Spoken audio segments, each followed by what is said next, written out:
आसिला सुभद्रा योजना टंका ए नहीं आसीगला किसी नुआ सूचना।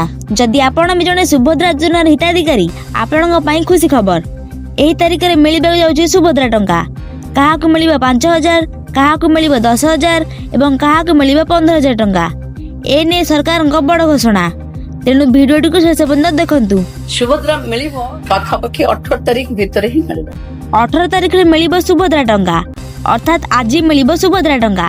ए नहीं सूचना देछंती उपमुख्यमंत्री श्रीमती प्रभाती परिडा।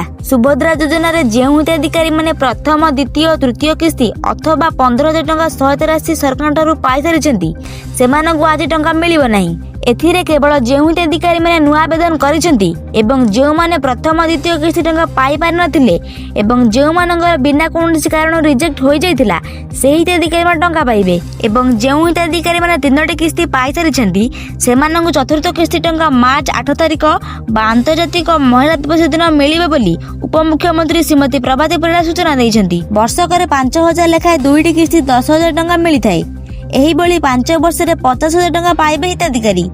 एही मध्ये आसुची आउ एक नुआ सूचना जहाँकि पुणी आज आपन को आसीबा जाउछ सुभद्रा टंका। प्रभाती परिडा कहया मुताबक सुभद्रा योजना रे मोट 4,57,681 जन महिला शामिल होई सारिछंती।